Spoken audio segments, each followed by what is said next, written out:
You're lying in bed. Your phone's at 1%. The charger's across the room. And the hallway light just went out on its own. You know it's just a dead bulb. You know that. But your feet don't move. Your ears do all the work now. Every creak of the house sounds bigger than it should. Something in your chest says wait. Something older than you is running the show right now. Why does a grown adult with locked doors and a phone full of apps still freeze at a dark hallway? Because that feeling isn't new. It's not even close. It's older than language. Older than fire, maybe. Possibly older than our species. It was already ancient before the first human ever told a story about it. Ancient before there were words to tell that story with. And once you see where it actually comes from, you'll never look at a dark room the same way again. Here's the thing. For most of human history, the dark wasn't a mood. It wasn't ambiance. It wasn't a Halloween decoration or a horror movie trope. It was a math problem. A daily, unavoidable one.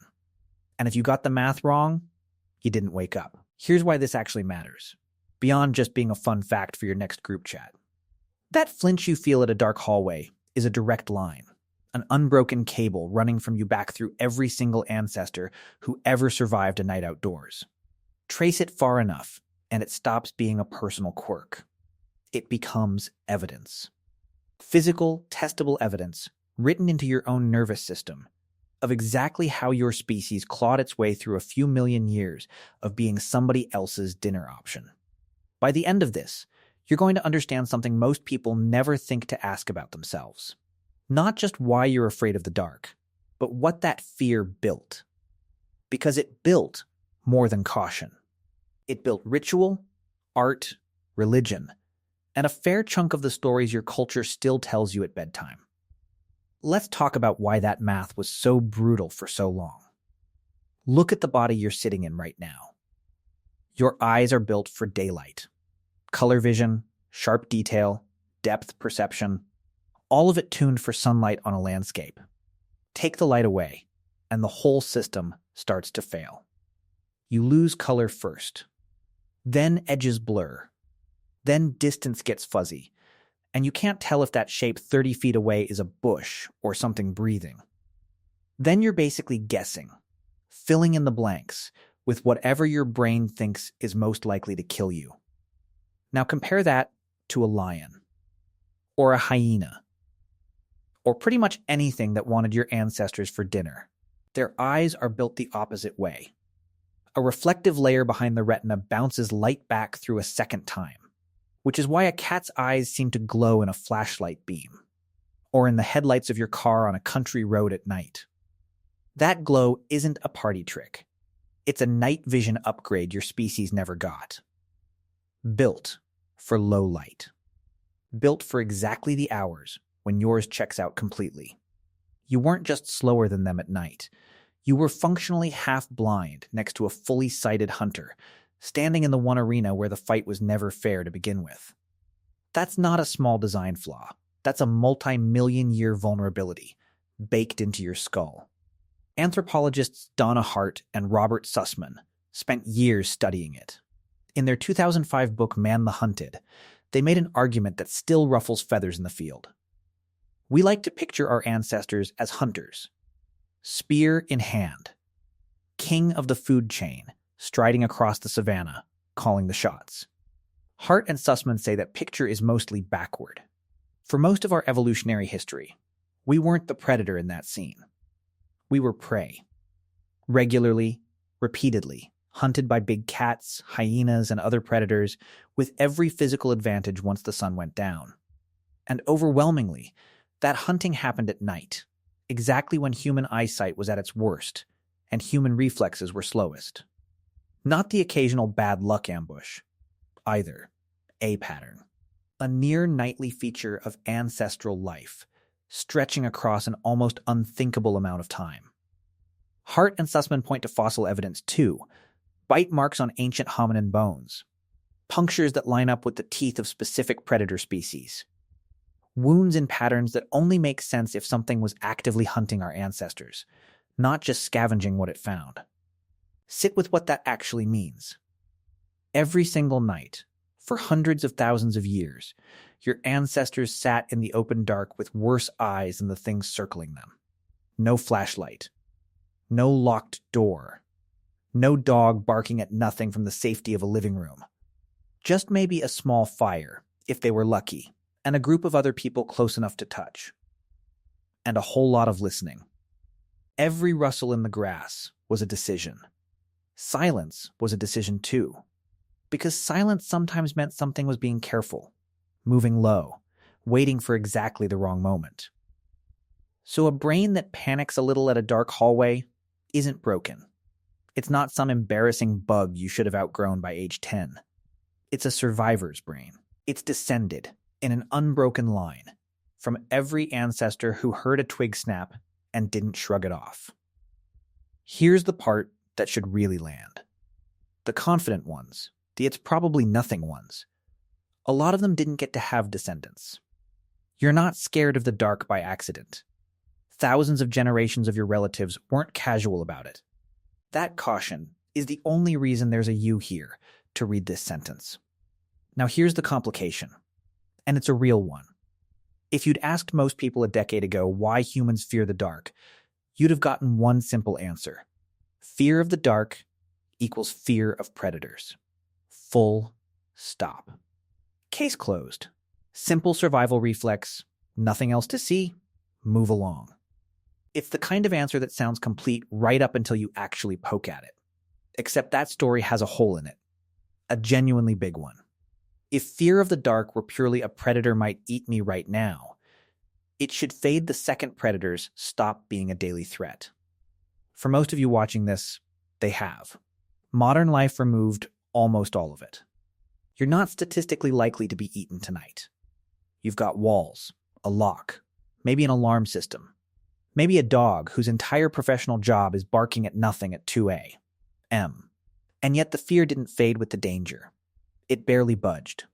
Toddlers who've never once seen a lion, never even heard one outside of a cartoon, still scream at a dark closet.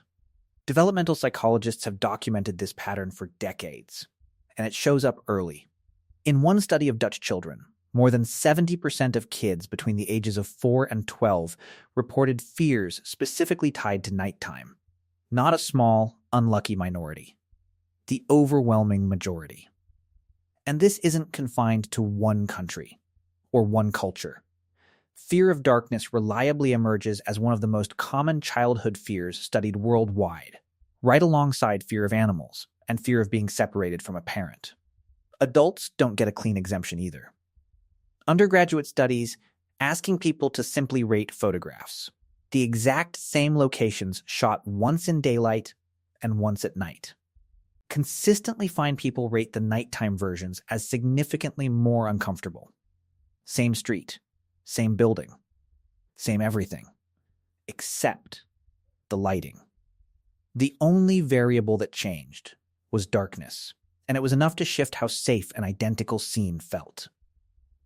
Adults with motion sensor lights and a phone in every pocket still hesitate at the top of a dark basement staircase, hand hovering near the light switch a half-second longer than they'd ever admit to. That's not what you'd expect from a fear that's only about predators. If the threat is gone, the fear should be gone too. Evolution is usually pretty efficient about dropping expensive instincts once they stop paying rent. This one never got the memo. It isn't gone. It isn't even close to gone. So something else has to be going on underneath it. Something the simple predator explanation never accounted for. To find out what that something else is, you actually have to go underground. Literally, in 2013, a team led by paleoanthropologist Lee Berger descended into a cave system outside Johannesburg called Rising Star. To get there, they didn't walk, they squeezed. Through a vertical chute so narrow that Berger himself couldn't fit through it. He had to recruit a team of slim, exceptionally fit young scientists just to reach the chamber at all. 30 meters straight down. Pitch black the entire way, aside from whatever light they carried on their own bodies. Some parts of the passage are barely wide enough for a human ribcage to pass through sideways, which means the same darkness your ancestors were dodging on the open savanna was waiting for these researchers in a completely different form. Not wide open and unpredictable this time. Tight, close, and suffocating instead. What they found down there rewrote a chapter of human history. Bones, dozens of them, belonging to individuals of every age, from a species nobody had ever documented before. Homo naledi. Small-brained, about a third the size of yours, but clearly capable of things nobody expected. The skeletons weren't scattered the way you'd expect from an accident. Either, they were concentrated, layered, tucked into specific pockets of the chamber in a way that made researchers stop and reconsider everything they thought they knew about a species this primitive. Later dating placed some of those remains at over 200,000 years old, deep inside one of the hardest-to-reach cave systems on the planet. Here's where it gets genuinely strange. Berger's team argued that naledi didn't fall into that chamber by accident. They weren't washed in by some ancient flood. According to the researchers, they were carried.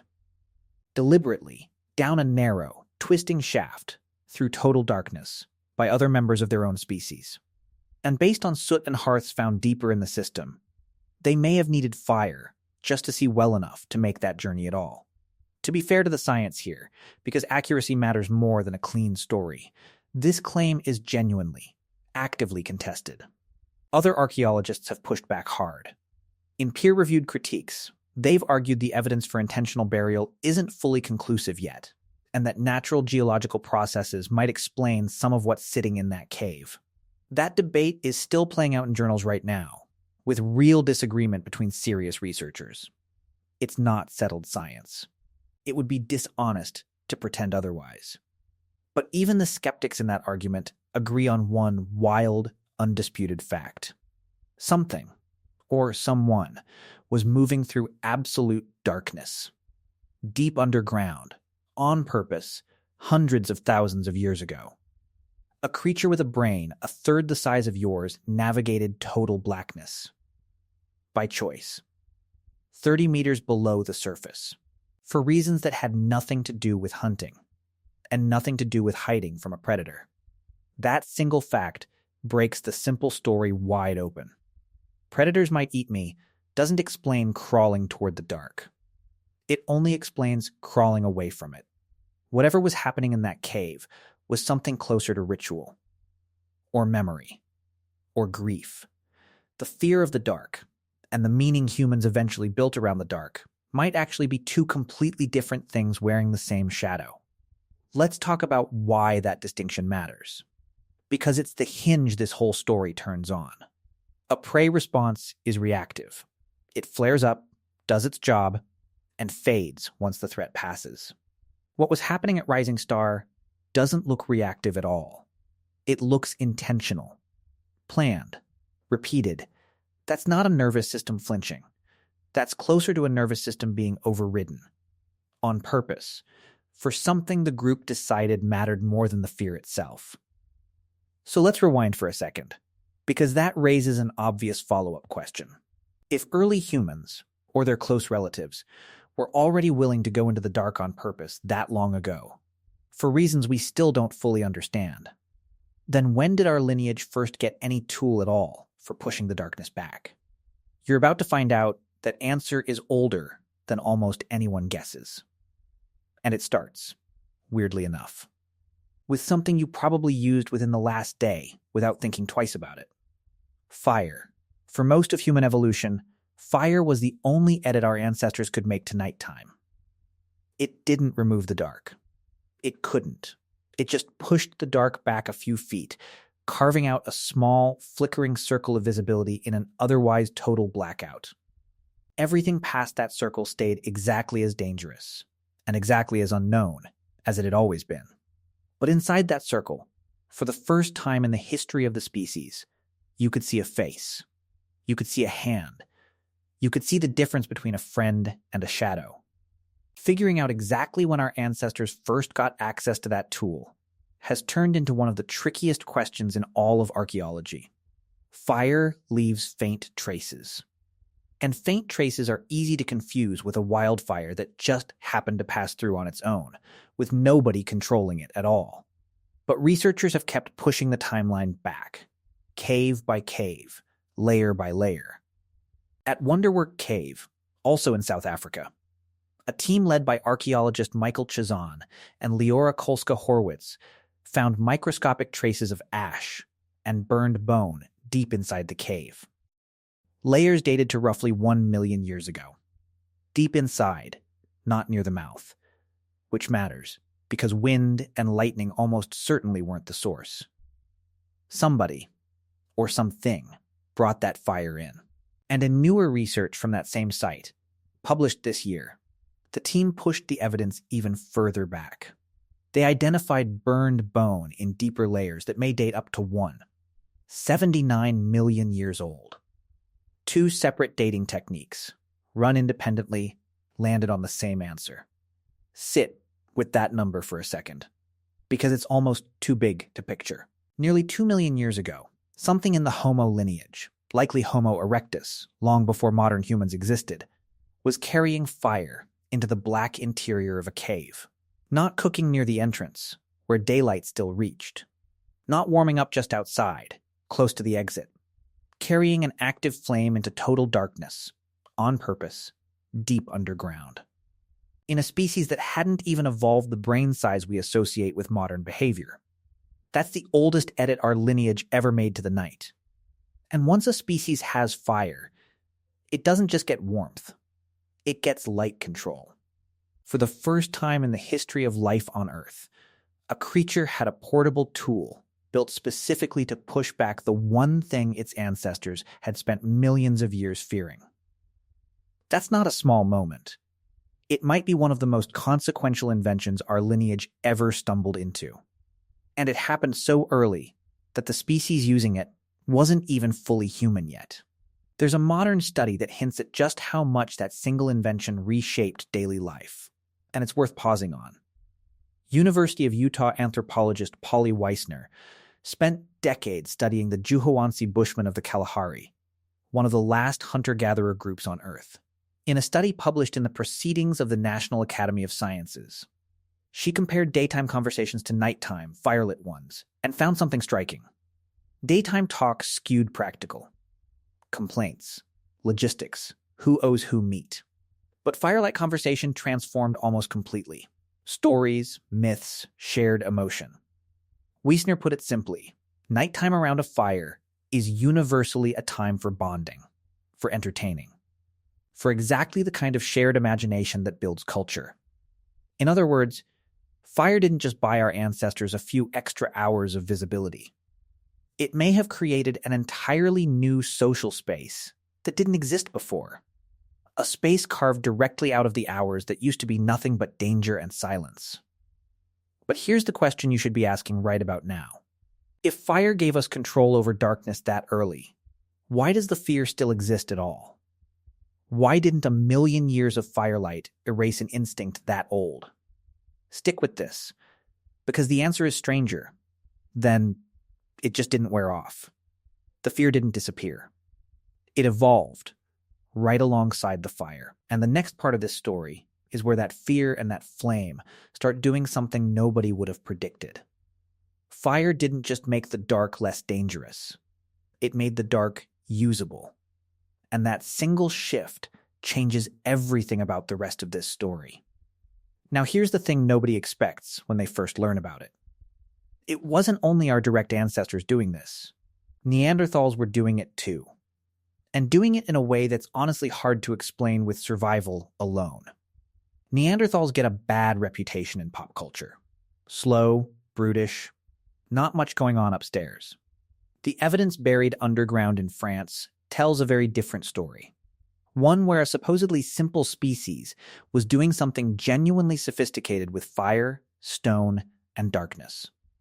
More than 100,000 years before anyone thought that kind of behavior was even possible for them. In 1990, cavers in southwestern France pushed through a scree slope. They opened up passage into a cave near the town of Bruniquel that had been sealed off, completely untouched, for well over 100,000 years. 336 meters from the entrance. That's more than 3 football fields deep into total blackness.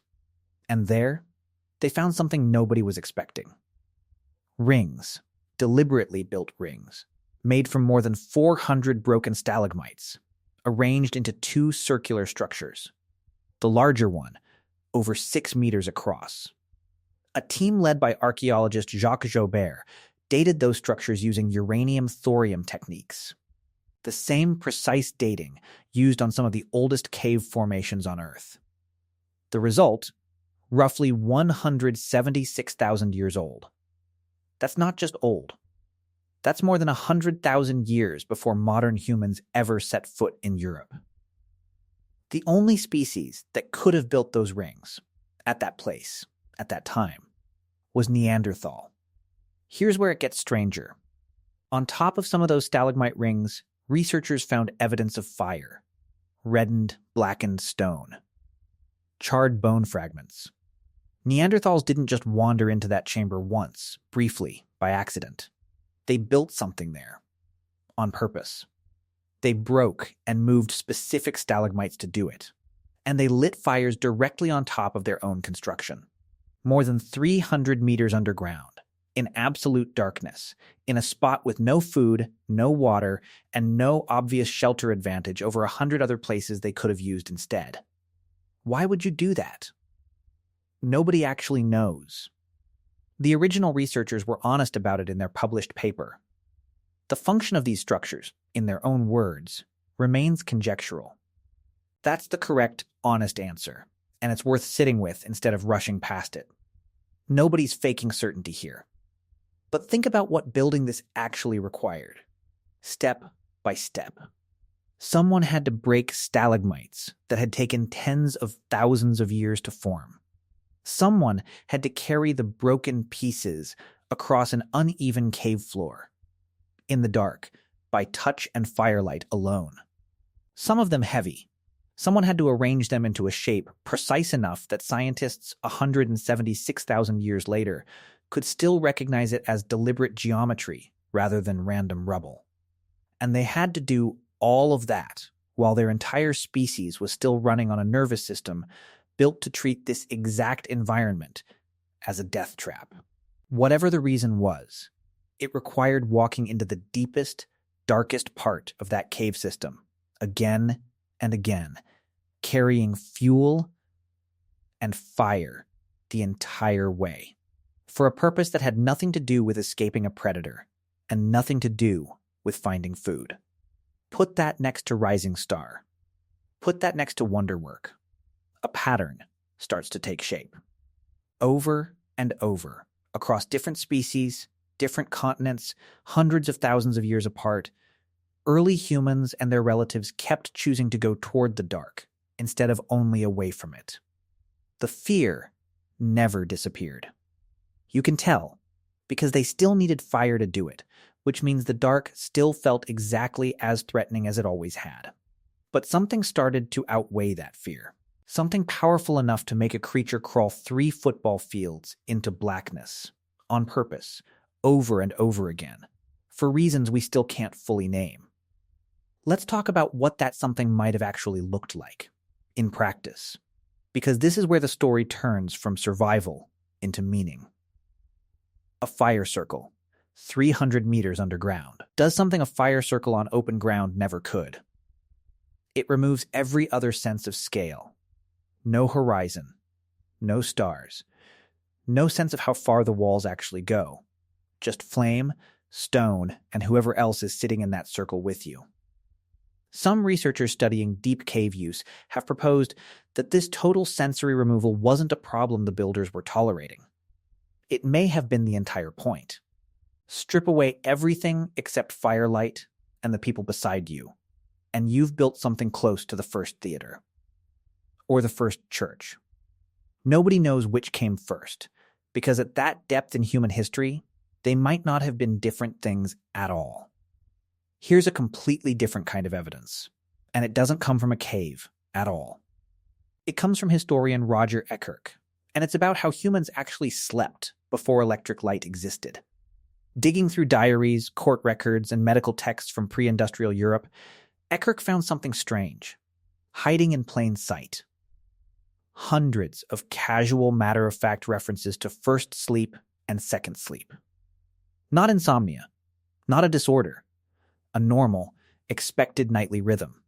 People would go to bed shortly after dark, sleep for a few hours, then wake up naturally, sometime around midnight. This waking period had a name: the watch.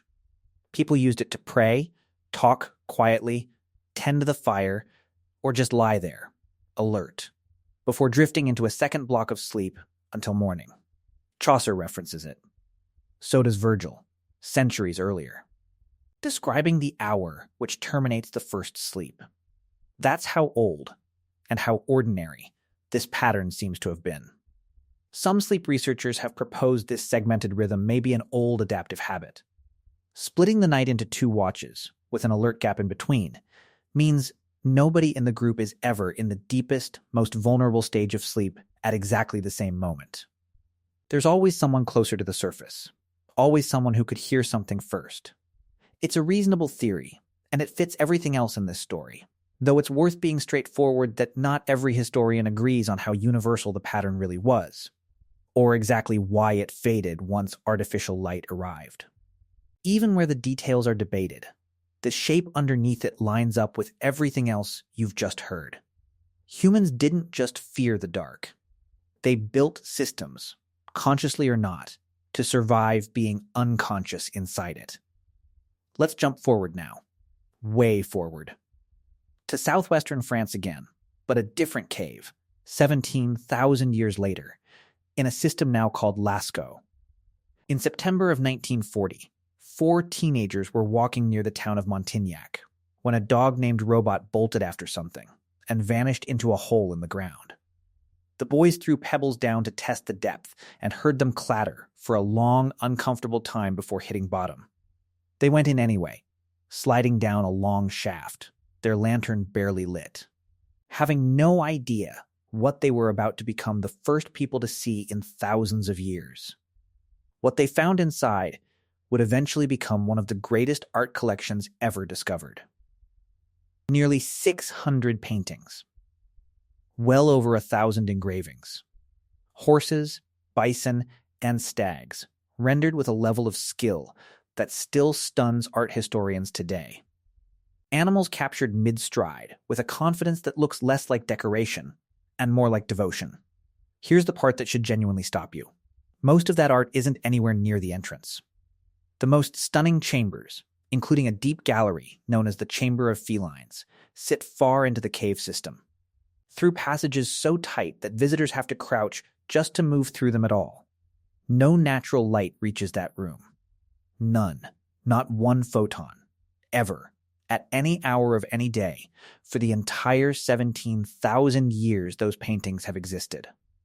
Every image in that chamber was made by firelight, by an artist crouched in total blackness except for a stone lamp or a torch they carried in themselves, by hand, the whole way. Think about the actual physical effort that takes. You're not painting in a well-lit studio with coffee within reach. You're crawling into the deepest, coldest, most disorienting part of the earth, hauling your only light source, to paint an animal almost no one else will ever see. Not unless they make that exact same difficult, slightly terrifying journey. Why would anyone do that? Archaeologists still argue about the precise answer, and that honesty matters. Nobody has definitively cracked this one either. But the leading theories all point in a similar direction. Some researchers, including archaeologist April Nowell, have proposed that these caves may have functioned as ritual gathering spaces, places where scattered, separated groups periodically came together for something bigger than ordinary daily life. Others have pointed out that the deepest, hardest-to-reach galleries also tend to hold the most elaborate, most carefully composed images, almost as if the darkness itself was part of the design, not an obstacle standing in the way of it. In other words, the very thing that should have kept people out of that chamber, the total, suffocating darkness, might be exactly why those specific rooms were chosen for the most important art. Somewhere along the way, spanning Wonderwerk to Bruniquel to Chauvet to Lascaux. Across nearly 2 million years, humans and their relatives stopped just surviving the dark. They started using it, deliberately weaponizing its intensity, its total sensory blackout, to make certain places and certain moments feel sacred in a way ordinary daylight simply couldn't produce. Think about how counterintuitive that actually is. Every other adaptation in this story is defensive. Better hearing at night, fire for warmth and visibility, sleeping in shifts so somebody's always half alert. All of it aimed at surviving the dark, minimizing exposure to it, getting through it with as little contact as possible. And then, somewhere in that long, cautious history, a species that had spent millions of years treating darkness as an enemy started walking toward it voluntarily. For reasons that had nothing to do with survival at all. That's not a small pivot. That's one of the strangest turns a fearful species has ever made. Now, here's a piece of evidence that makes all of this feel less like abstract theory and a lot more like an actual moment in time. In a cave in southern France called Chauvet, discovered in 1994, researchers found something almost unbearably specific. A single track of footprints, pressed into soft clay that had been sitting undisturbed for tens of thousands of years. Over 200 feet long. According to researcher Michel-Alain Garcia, the size and stride suggest the prints belonged to a child, roughly 4.5 feet tall. That child walked deep into Chauvet, alone or with a dog-like animal whose paw prints sit right alongside the human ones, carrying a torch through absolute blackness. And here's the detail that should genuinely give you chills. Along the ceiling of the passage, there are scorch marks, places where that torch was regularly wiped against the rock overhead, the same way you'd tap ash off a cigarette. Garcia's research noted those charcoal marks appear to run against the direction the child was walking, almost as if they were placed deliberately to mark the way back out. Think about what that means for a second. A child, alone in the dark, thousands of years before written language existed, was thinking far enough ahead to leave a trail, planning for the version of themselves that would need to find the way home. That's not blind panic. That's not a fear response overriding a small mind. That's problem solving, executed calmly in the single most frightening environment their species had ever evolved to fear. That's a genuinely strange turn in this story, and it's worth pausing on. The exact same darkness that shaped a permanent survival instinct into the human brain also became the raw material for some of the first sacred spaces our species ever built. Fear and reverence, constructed from the same nightly blackout, using the same tool, fire, to hold both of them at once. And that pattern didn't stop at Lascaux, or at Chauvet. Turns out, it just kept spreading, all the way into the stories we still tell.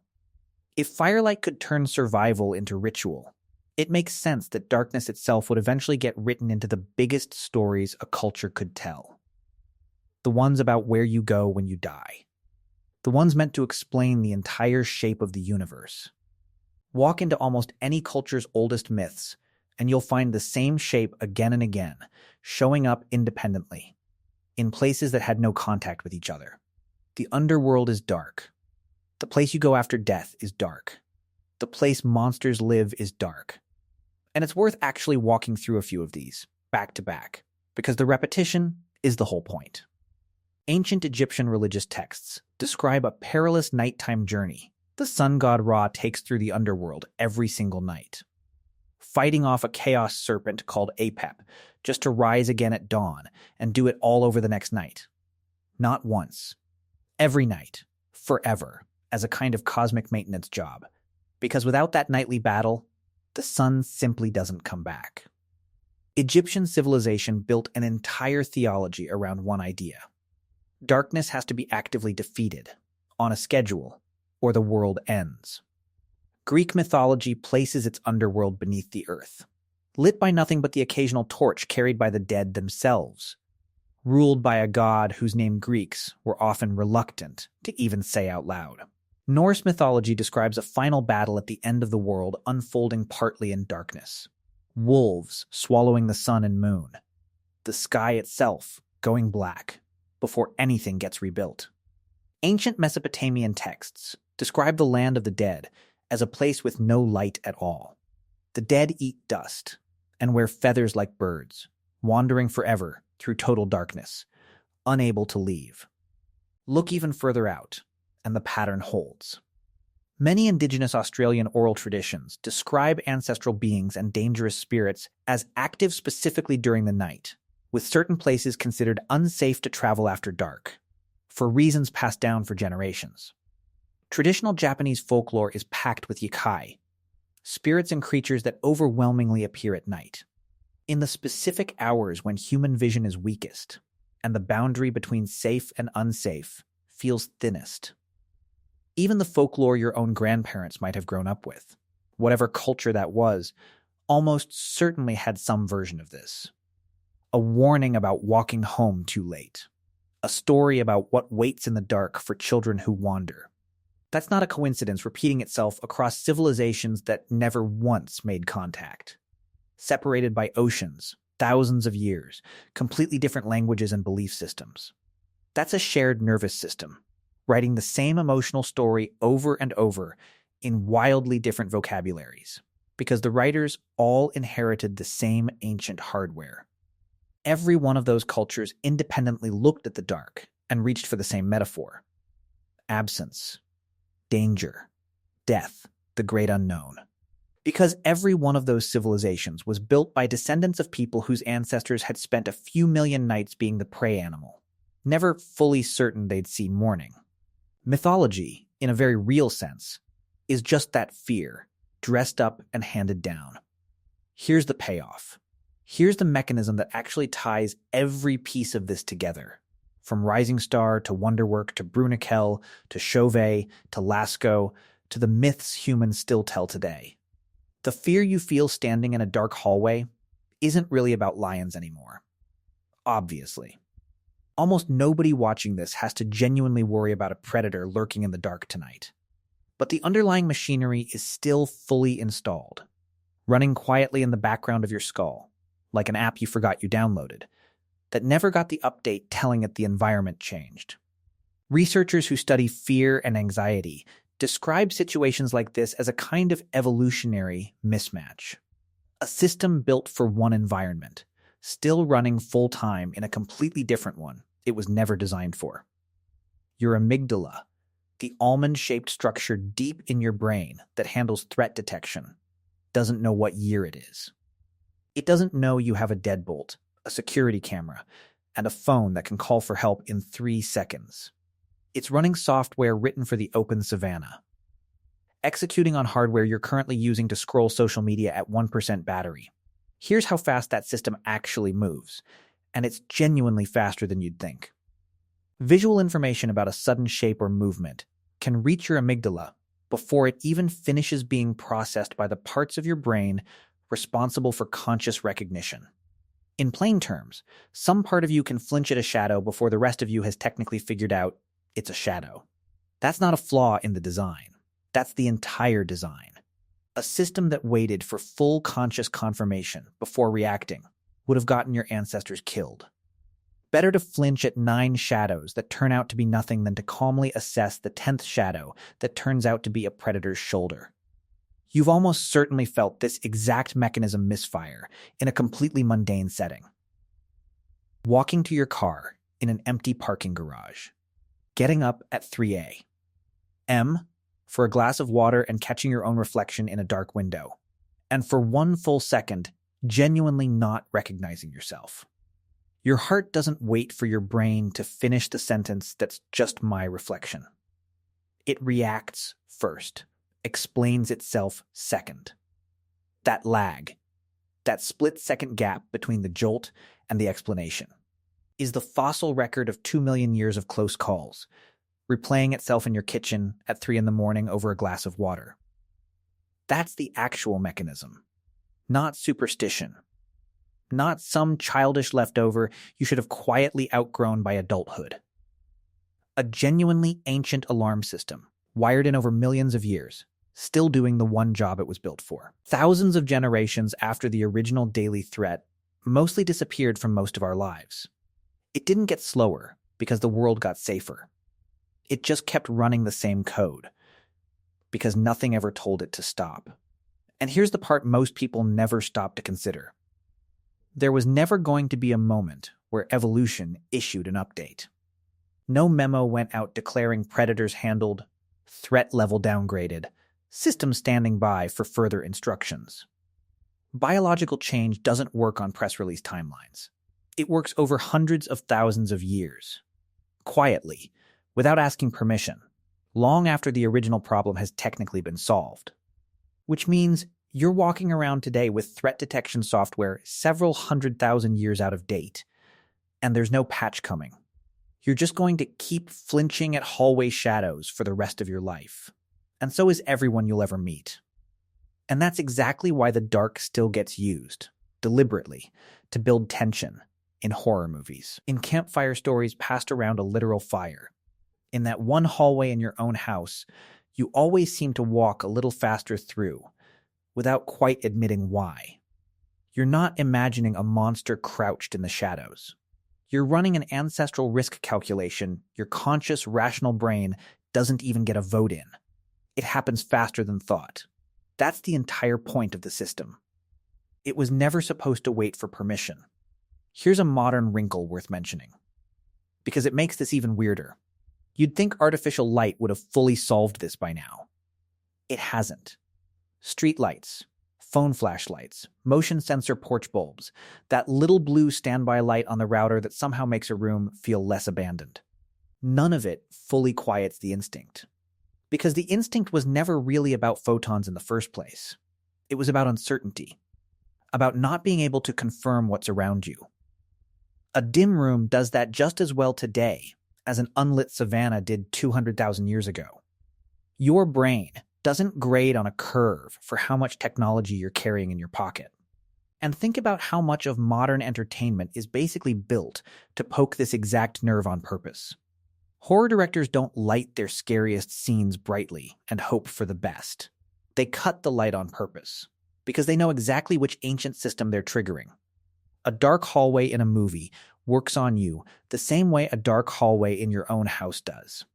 Same reason. Same hardware, actually. The kind that predates cinema by roughly 2 million years. Every jump scare in every streaming thriller is technically an ambush predator simulator, running on a nervous system that still can't fully tell the difference between a screen and a savanna.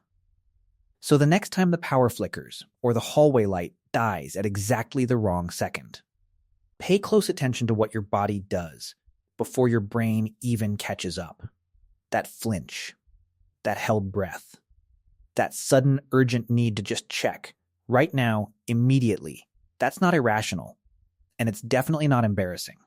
That's an inheritance, passed down, unbroken, from every single ancestor who survived a dark night by taking it completely seriously instead of shrugging it off. And maybe that's worth sitting with for a second, instead of just brushing past it the way most of us do the moment the lights come back on. Every fear has a cost. This one cost your ancestors sleep, comfort, and a lot of nervous nights around a small fire, listening for something that usually never came. But it also built something. It built the caution that kept the species alive long enough to eventually light that fire on purpose, then carry it underground on purpose, then paint by it, pray by it, and build entire mythologies to make sense of what it meant to survive the hours the sun couldn't reach. Fear, it turns out, isn't just something that happens to you. Over a long enough timeline, it's something you can build with. That's the real twist buried under all of this. We tend to talk about fear like it's purely a limitation, something to be managed, medicated, or overcome. And sometimes it is. But the fear of the dark specifically didn't just keep individual humans alive long enough to reproduce. It seems to have nudged an entire species toward fire, toward gathering, toward storytelling, toward the exact behaviors that eventually made us who we are. Not despite the fear. Because of it. That's a strange kind of debt to owe something that still makes your skin crawl at a dead hallway light.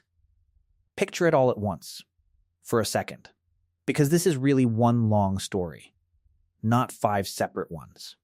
A cave mouth in the Kalahari, a fire carried nearly 2 million years into the black in the hands of a species that wasn't even fully human yet.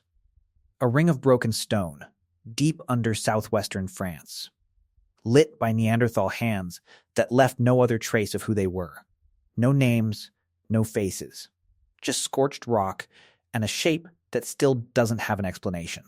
A child, alone in a French cave 17,000 years before Rome existed, wiping torch ash on a ceiling to mark the way home, thinking ahead instead of freezing in place.